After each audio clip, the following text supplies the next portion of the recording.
If you want to learn how to take your daytime look to a nighttime look using almost the same products that you use for your daytime look, then keep on watching. I'm gonna use a product that I have used for my daytime look as well, which is a long-lasting brown pencil. I am going to intensify what I've already done. I have my soft little wing that I can use perfectly as a guideline. I did not apply it on top of my lid. We're gonna do now to create even more smokiness, definition, and this is going to create impact. And I'm also going to apply that color on top of the little wing shape and intensify it. I can decide later if I want the wing to be even more exaggerated. I'm going to take my detailing brush and softly buff along the edges, getting this color on the lower lash line. And this is going to give me extra definition, and this is going to open up the eye so widely.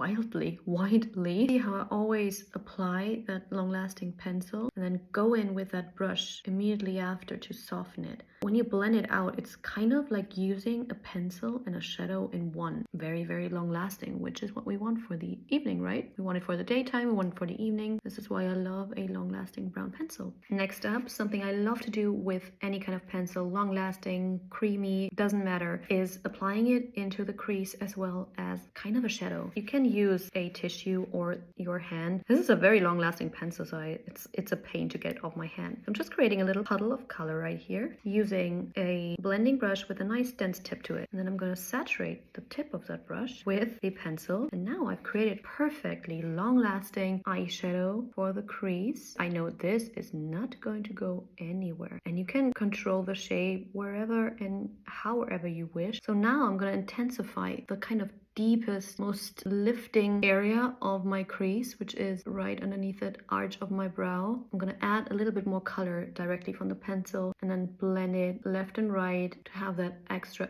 oomph of color right here. And bonus step, you can also go in with a similar brown powder eyeshadow. I'm going to intensify that pencil shadow, I would say. And if you layer, you will always have more longevity out of your makeup. Extra layer of mascara. Use a frosty shimmer eyeshadow. So I'm adding that in the inner corner. This is turning into a Studio 54 kind of makeup. I was in an exhibition a couple of weeks ago and I saw pictures of Andy Warhol with all his friends in Studio 54 and pictures of Diane from Furstenberg and Jerry Hall looking oh so glamorous, and this is kind of just stuck with me, that inspiration. So I'm adding that shine into the inner third of the eye as well, I would say. A little bit underneath the brow. So I matched up the other side, but I also added just a little bit of a black liquid flick only on the outer corners. So I'm using that Lisa Eldridge very fine tip one, and I have my softer line, winged line, as a guide, so it's not that complicated anymore. Also wing it out just a little bit, fill in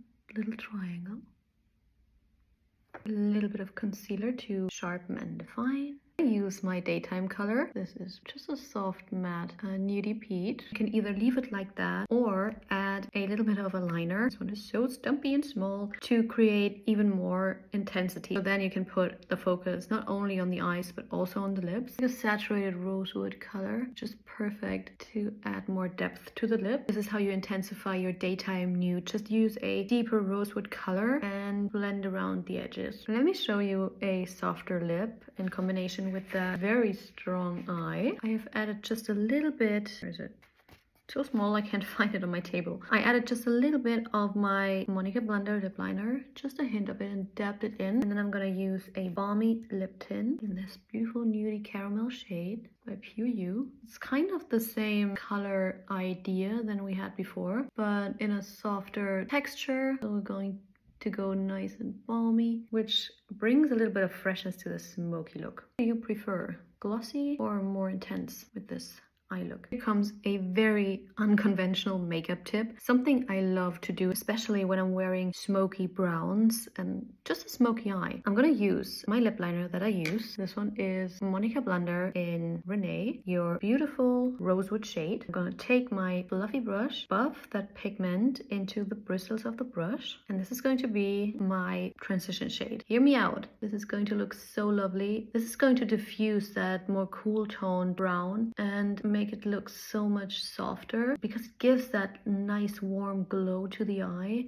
This is beautiful. And you also have the repetition in color. Something you have on your lips also repeated on the eyes. It just brings harmony to the look. And the soft redness in the pencil really adds to this kind of Studio 54 kind of look. But also if you have your brown on top of your lid, you can also blend it out with your lip liner. And no, this is not going to go anywhere because we're really just buffing that pigment into the skin and slightly on top of the layers of eyeshadow. Look at that. This is the perfect blend, and using a softer texture that is very delicately blended into the brush, it's going to sit so much nicer than using an extra eyeshadow on top of it. Definitely try it out and let me know if that works for you. And this is the final from day to night makeup look. I hope you enjoyed. Please leave any questions in the comments. I would love to know if you would try this, and then we'll see each other very, very soon.